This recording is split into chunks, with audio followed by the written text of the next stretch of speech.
All right, guys, here's the last two problems in here, and we'll go through and we'll talk about them. So what I like about this problem is they don't, and I said this at the end of the previous video, is they don't give you the initial amount. And notice here, the very first question is they're asking me about the initial. So very carefully, and you have to pay attention to this really, really close. We know that the function is y equals a naught e to the kt. But what I know is this. At t equals 5 minutes, there's 360. And at t equals 20 minutes, there is 1,000. So if I put 1,000 there and 20 there, I have that. And if I put 360 there and 5 there, I'm at this equation. Now what I've done with both of these is I've just divided this to the other side and divided this to the other side.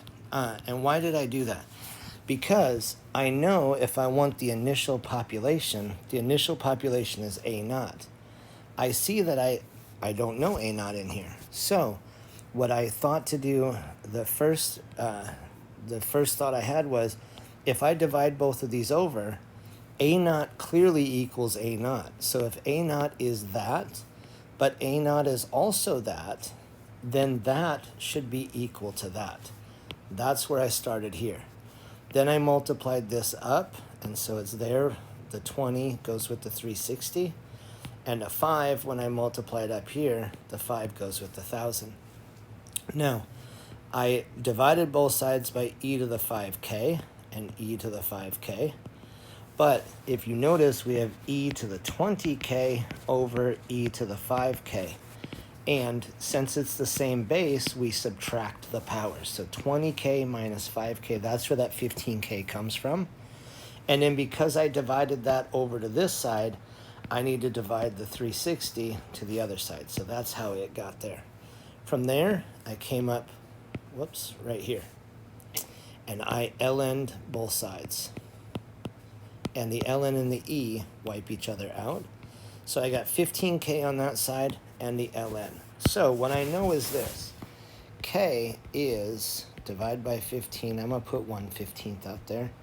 1/15 ln 1,000 over 360.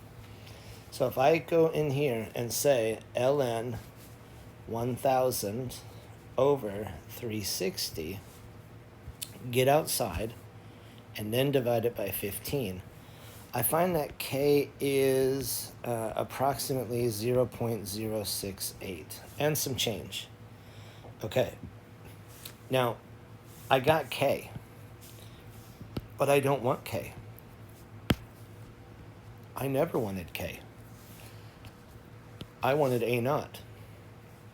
But once I know k, I can put that k right there or right there. So I'm going to show you this by saying this. So what I'm going to do is store this into A. So I'm going to hit store that answer into A. So there, that answer is stored right now. What I normally would do is this, 360 divided by, and then it's e to the 5k. So I'm going to go second, e to the, and I'm going to say 5 times ants. It's 256. So I've put the answer right here in the middle. It was there the whole time, but it comes from right there in the calculator. I can't now check this one also because my previous answer is now 256 and not the 0.068 that I want. That's why I stored it in A up there, because if I do 1,000 divided by e to the 5 times A, so now that's this, it should be the same number because this is the same as that. So that value with k in there should be the same as that value with the same k.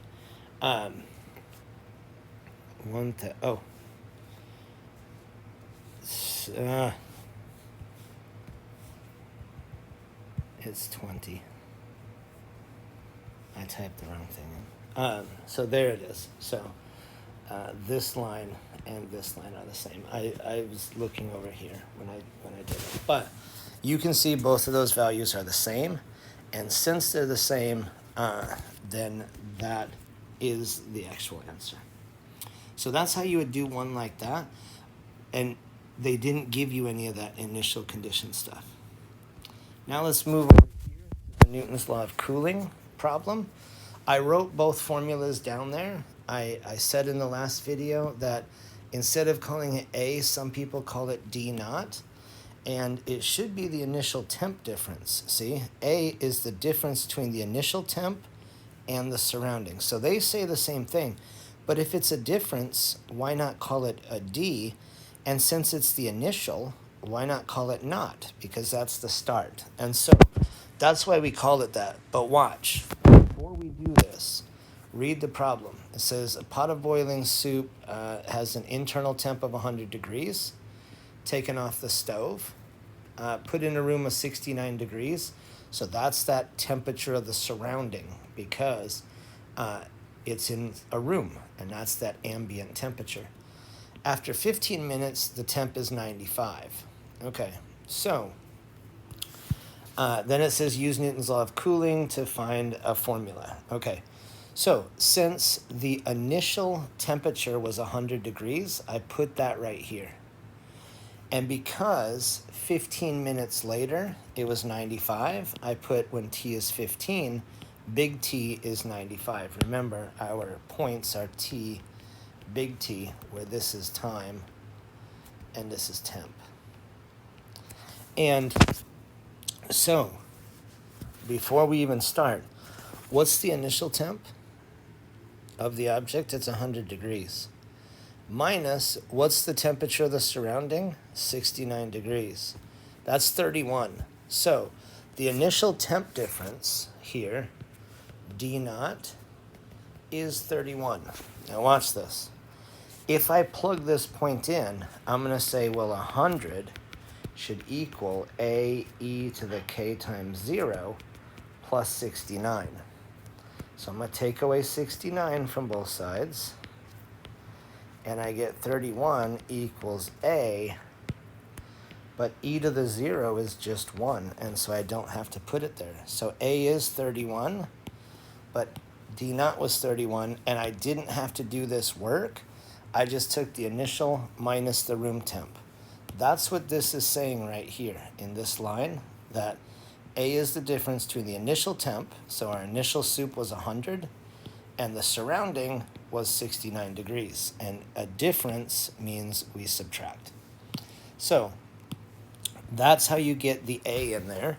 So now I know this. I now know that T of T is 31 e to the kt plus 69. This is where we use our second point. And to do that, I'm going to erase this right here. You can rewind the video and pause it or take notes if you need.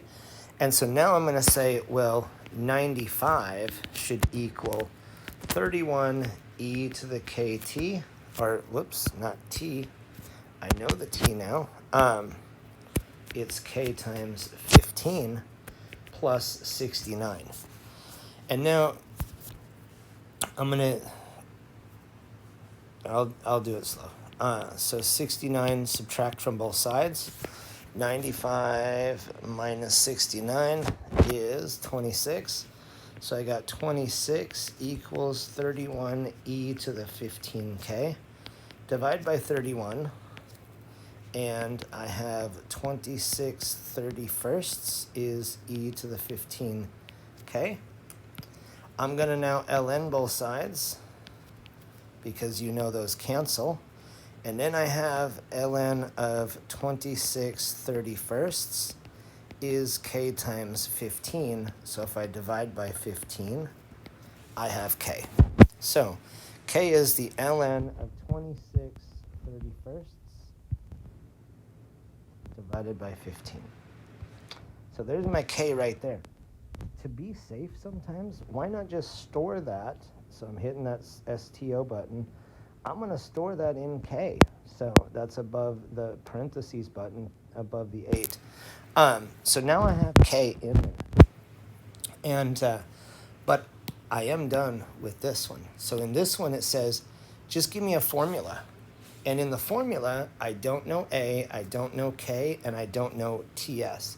T is the function name, and little t is the variable, and E is a number. It's 2.7178281, something like that. So, but I have all of that information now. So now I know that T of t is really 31e to the, and K was negative, I'm going to call it 0.0117. So negative 0.0117 t plus 69. So that is the answer to that problem. Now, it says, what will the temp be after 2.5 hours? The important thing is this. In this, our units were in minutes, and now they're asking about hours. And so 2.5 hours is 60 and 60 is 120, plus 30 is 150. So I want to put 150 right there.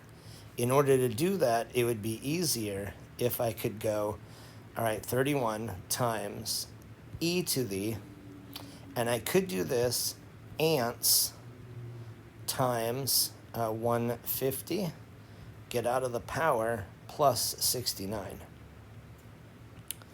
That's about 74 degrees. So I would say it's approximately 74 degrees.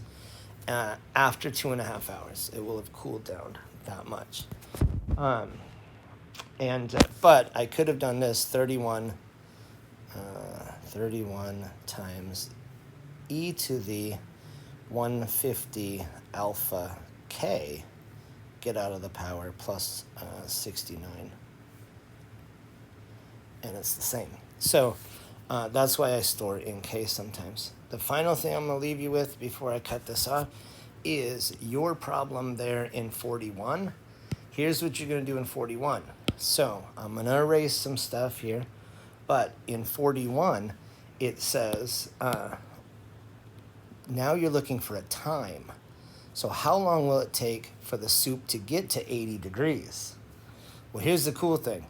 I know at 150 minutes, the temp is 74 degrees. And I know at 15 minutes, the temp's 95. So at 15, it's 95. And at 150, it's 74. So it's somewhere between 15 and 150. I already know the answer is somewhere in between there.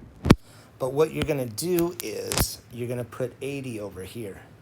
And now notice you have that, you have that, you have that, you have that. That is fixed. The only thing you don't know is time. And oh, that's what you're looking for. So you're going to do kind of exactly what I did over here, where you're going to subtract and divide, and then ln, and then divide one more time. So you're going to move this over, then divide by the 31. Then you're going to ln both sides, and then you'll divide by that 0.117, and then you'll get the answer for t. So that's those kinds of problems. The important thing is that you make yourself fully aware of what are these values in here, and then you need to almost read this one and see what is that like, and then come over here and look at this one, and look at this one right here, because these will always kind of model and show you the way that things are working. But it's important to pay attention to the little things too, like in here in the half-life, that's an actual formula, and it's not in a box or anything, but that's an important formula. And it is important because I've used it right here. I've used it right here. And so I've used it in a number of spots. And then little things in here, like the half-life, it's not always given to you in there. And with Newton's law of cooling, I already said that you should know that. Here's a cool example of it, and it shows kind of exactly the work that I went through. So hopefully this video is enough. You'll have the book, you'll have the discussion, and all of that. So do your best, and I know they're word problems, but they're cool word problems. All right, take care, guys. Bye-bye.